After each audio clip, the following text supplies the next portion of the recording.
নমস্কার বন্ধুরা, কেমন আছেন সবাই? আমি মিতা আর মিতার রান্নাঘরে সকল দর্শক বন্ধুকে স্বাগত জানিয়ে আজকের ভিডিওটি শুরু করছি। আজকে আপনাদেরকে আমি রান্না করে দেখাবো সাউথ ইন্ডিয়ান স্টাইলের কারি পাতা দিয়ে চিকেনের ঝোল। এই রান্নাটা একেবারেই নর্মাল চিকেনের থেকে অন্যরকম খেতে হবে। তো চলুন আমার সাথে দেখে নিন রান্নাটা কিভাবে আমি করছি। এক এক করে পার্ট বাই পার্ট আপনাদের দেখাবো। আর রেগুলার যে মাংস আপনারা বাড়িতে বানিয়ে খান তার থেকে কিন্তু এটা একেবারেই অন্যরকম টেস্ট হবে। রেসিপি না দেখলে কিন্তু কিছুই বুঝতে পারবেন না। এই রেসিপিটি বানানোর জন্য আমি এখানে নিয়ে নিয়েছি 1 কেজি চিকেন। তো চিকেনটা আমি ভালো করে জল ঝরিয়ে একটা অন্য পাত্রে তুলে নিচ্ছি। এরপরে একে একে কী উপকরণ দিয়ে ম্যারিনেট করব আপনাদের দেখিয়ে দিচ্ছি। নিয়েছি 2টো পেঁয়াজ কুচি করে, লেবু, কারি পাতা, কাঁচা লঙ্কা আর 2টো মিডিয়াম সাইজের টমেটো। এবার চিকেনের মধ্যে দিয়ে দিচ্ছি নুন, হলুদ, এরপরে পেঁয়াজ কুচি, পুরো পেঁয়াজটাই আমি দিয়ে দেব। আর দিয়ে দিচ্ছি টমেটো কুচি, কারি পাতা, কাঁচা লঙ্কা আর দিয়ে দেব লেবুর রস। একটা গোটা পাতি লেবুর রস আমি এখানে ব্যবহার করছি। এরপরে দিয়ে দিচ্ছি 2 টেবিল চামচ সর্ষের তেল আর দিয়ে দিলাম চিকেন মশলা।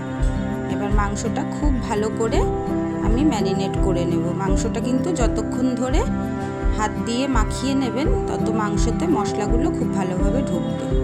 মাংসটা খুব ভালো করে আমি মাখিয়ে নেব। মাখানো হয়ে গেলে আমি এটা 1 থেকে 1.5 ঘন্টা ম্যারিনেট করে রেখে দেব। আপনারা চাইলে এটা আধ ঘন্টাও ম্যারিনেট করে রাখতে পারেন যদি সময় কম থাকে। তো হয়ে গেছে ম্যারিনেট করা, এবার আমি সরিয়ে রাখছি। আর একটা পাত্রে আমি নিয়ে নিচ্ছি 7-8টা শুকনো লঙ্কা। এটা জল দিয়ে আমি কিছুক্ষণ ভিজিয়ে রেখে দিচ্ছি।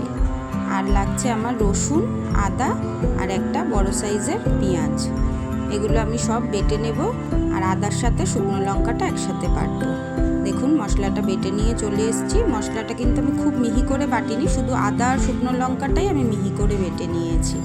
আর মশলা ধোয়ার যে জলটা রয়েছে তার মধ্যে আমি দিয়ে দিচ্ছি ধনে গুঁড়ো 1 চামচ, জিরে গুঁড়ো 1 চামচ আর একটু দিয়ে দেব গোলমরিচের গুঁড়ো, একদম অল্প দিয়ে আমি এটা ভিজিয়ে রেখে দিচ্ছি।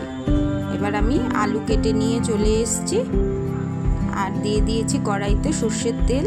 তেল গরম করে এবারে আমি আলুগুলো ভেজে নেব। আলুর মধ্যে দিয়ে দেব নুন আর হলুদ। নুন হলুদ দিয়ে আলুগুলো খুব সুন্দর করে এপিট ওপিট উল্টে পাল্টে লাল করে ভেজে আমি তুলে নেব।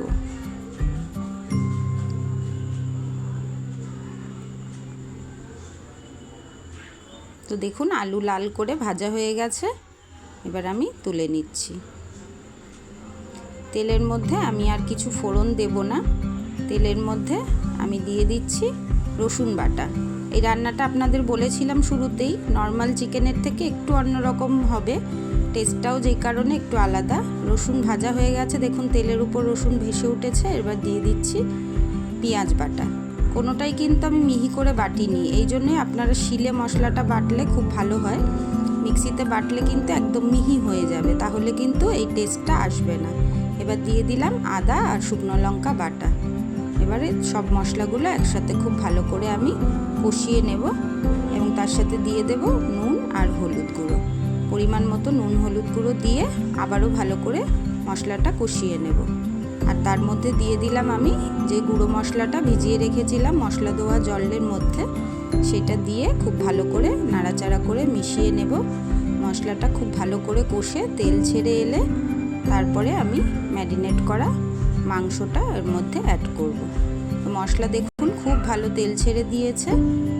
এবার আমি দিয়ে দিলাম ম্যারিনেট করা মাংসটা দিয়ে এবার গ্যাসের ফ্লেমটা হাইতে রেখে আমি 5 মিনিট খুব ভালো করে আগে কষিয়ে নেব।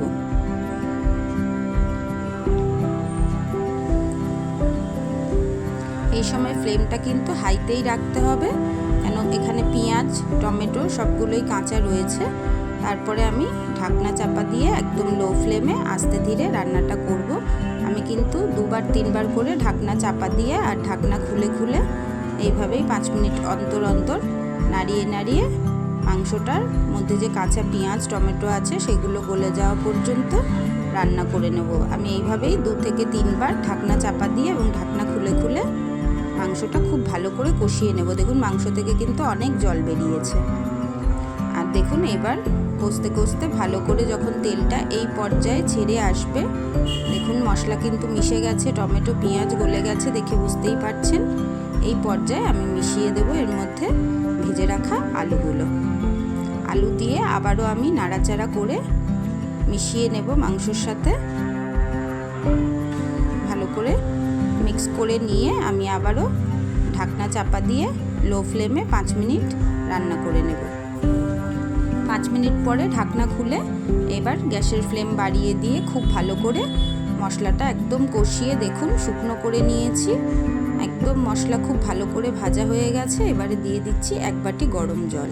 আপনারা কিন্তু এরকম কষাও খেতে পারেন মাংসটা, কিন্তু আমি যেহেতু ঝোল বানাচ্ছি তাই আমি এখানে জলের ব্যবহার করছি। আপনারা যেমন চাইবেন তেমনই করতে পারেন, ঝোলও খেতে পারেন অথবা কষা খেতে চাইলে কষাও খেতে পারেন। এবারে আমি জল দিয়ে খুব ভালো করে মিশিয়ে নিয়ে ঢাকনা চাপা দিয়ে আলু সেদ্ধ হওয়া পর্যন্ত অপেক্ষা করব।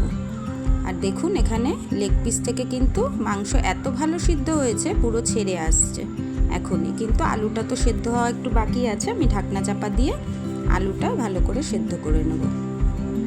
দেখুন ঝোল ফুটে অনেকটা ঝোল বসে গেছে। আমি 10 মিনিট পরে ঢাকনা খুলে এবারে আলুটা চেক করে নেব সেদ্ধ হয়েছে কিনা। আলু সেদ্ধ হয়ে গেলেই ব্যাস আমার মাংস রেডি। ভাত, রুটি, পরোটা সব কিছুর সাথেই কিন্তু এই মাংসটা খুব ভালো যাবে। দেখুন আলু একদম সুন্দর সেদ্ধ হয়ে গেছে। এবার আমি গরম মশলা দিয়ে দিলেই আমার সাউথ ইন্ডিয়ান স্টাইলের কারি পাতা দিয়ে চিকেন ঝোল রেডি সার্ভ করার জন্য। কালারটা দেখতে পাচ্ছেন কত সুন্দর হয়েছে। এইভাবে একবার অবশ্যই ট্রাই করবেন, একেবারে ভিন্ন স্বাদের হয় রান্নাটা। এমনকি যারা চিকেন খেতে পছন্দ করেন না তাদেরকেও কিন্তু এইভাবে চিকেন বানিয়ে দিলে হাত চেটে খেতে বাধ্য হবে। তো আজকের ভিডিওটি এখানেই শেষ করছি। কেমন লাগলো কমেন্ট করে জানাবেন, ভালো লাগলে লাইক শেয়ার